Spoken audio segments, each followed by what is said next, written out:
And they have a sniper on top of a building firing a high-caliber rifle. The National Guard isn't being sent to Dallas where that sniper was. Because the Dallas Police Department and the governor of Texas, well, you walked right into that one. Speaking of the sad about being 4'10", Stephen Miller, rest assured he says he's 5'10" or 5'11". He's not quite sure, but it's not 4'10".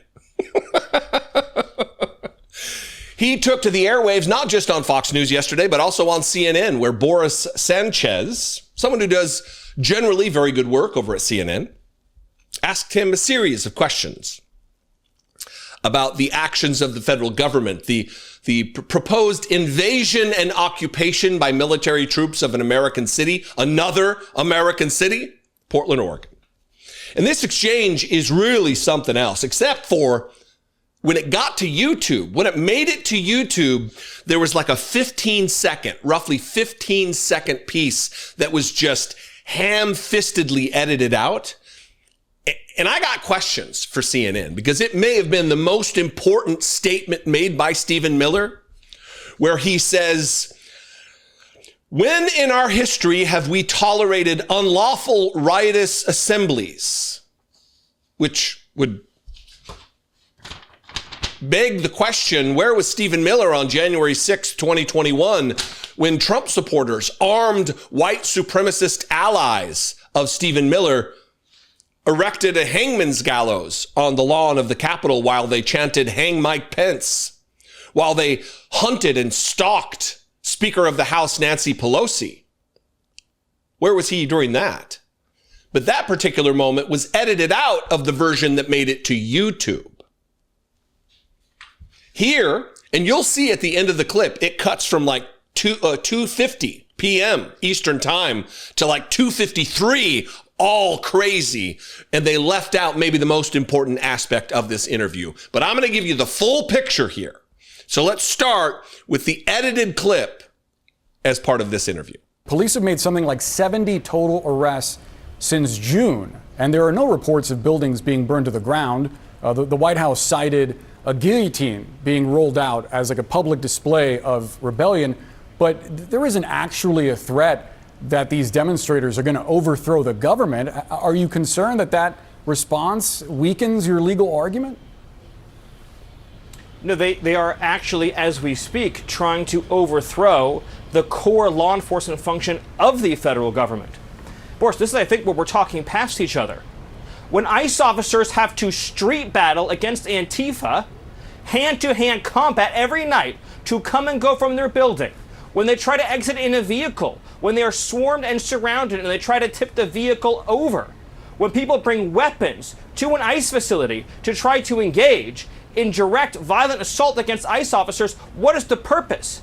It is to prevent Immigration and Customs Enforcement from carrying out the mission the American people elected them to do. You make the case that these are terrorists, but in what we've seen thus far, you see, they're trying to make the argument, the Trump administration and MAGA are trying to make the argument that this is an insurrection. This is an attempted overthrow of the United States government, the likes of which, to use Donald Trump's language, we've already seen.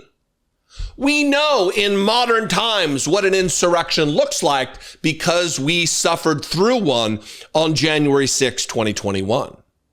When an armed mob of psychopaths, of white Christian nationalists, of neo-Nazis attempted to overthrow the United States government, to reinsert Donald Trump as president of the United States, in spite of the fact that he lost by 7+ million votes to Joe Biden. It was violent. We witnessed it. There was feces smeared on the hallway, in the hallways of the United States Capitol. A Confederate flag traipsed through the United States Capitol. Important stuff. Stuff that should not be ignored, especially by the mainstream media. And look, I'm not putting this on Boris Sanchez. I don't think he controls the YouTube edit here. He's just in the moment asking the questions.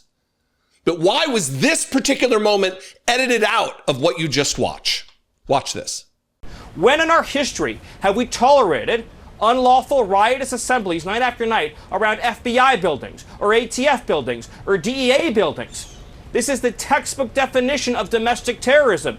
When in our history have we tolerated unlawful, riotous assemblies, he asks. Here's a moment. Here are several other moments we'll just put on screen while I'm talking about it. There were many moments on that day where it was absolutely tolerated, even by the Democrat President Joe Biden, who ended up taking office on January 20th at noon in 2021. And he appointed Merrick Garland, the radical left lunatic who did not see to the conviction of the man who incited the insurrection against the country, who encouraged and promoted political violence in his name. It was tolerated to the point where there were a few convictions and they were also pardons. Joe Biden had to go so far as to pardon the committee members who were investigating the insurrection so that Donald Trump would not convict them and persecute them using the power and weight of the federal government.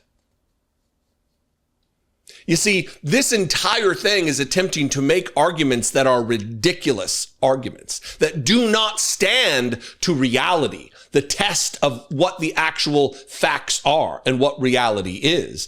And in this second clip from later in the interview, you'll see that because they're trying to say that they're keeping ICE facilities safe.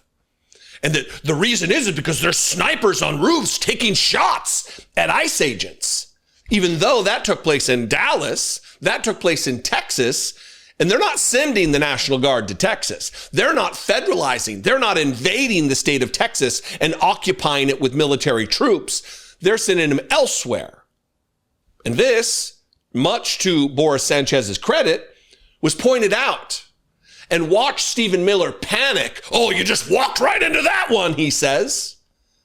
Watch this. If a Democratic president someday calls the National Guard to a red state over what they see as open rebellion, but is what amounts to a demonstration that gets rowdy. I mean, is that not a fear of yours? They're posting pictures of their kids because it's a demonstration, and they have a sniper on top of a building firing a high-caliber rifle at a nice facility because it's a demonstration, and they are engaging in vehicle ramming attacks. But the National Guard isn't being sent to Texas. Because it's a the National Guard isn't being sent to Dallas where that sniper was. Because the Dallas Police Department and the governor of Texas, well, you walked right into that one, have responded to every call for assistance and help. They gave a stand-down order in Chicago, and they gave a stand-down order in Portland. Do you realize that there's 11,000 federal law enforcement officers in Oregon? That's larger than the size of the FBI.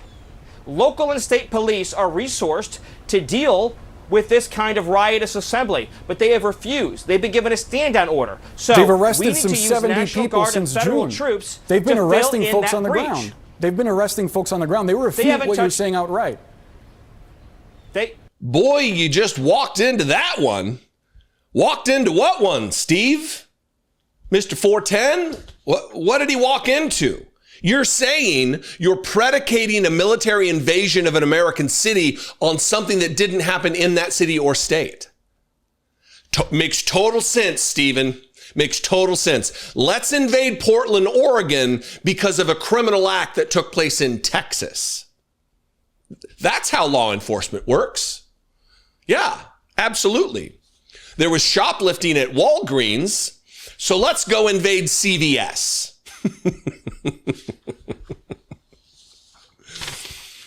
MAGA laps this up with the spoon. They can't get it fit enough of this bullshit into their mouths, just savoring the flavor of all of the lies from Stephen Miller and Donald Trump. The rest of us, on the other hand, we see what's going on here. And it's going to be reflected in the midterms. They are talking themselves out of power. They are talking themselves out of influence because every moment that they lie, every moment that they provide distraction, every moment that they refuse to answer clear, pointed questions about the failures of their policies is a moment that people are starting to wake up. I really hope that to be true. Anyway, I would love to hear from you. You can comment below this video wherever you're watching it, whether that be Facebook or YouTube. I would appreciate it very much. You can also call the voicemail line and leave me a fewer than 3-minute voicemail, 714-576-4054. And of course, as always, you can email me daily@dollemore.com. I love and appreciate you very much. I guess I'll see you next time. Until then, be genuine and take care of one another.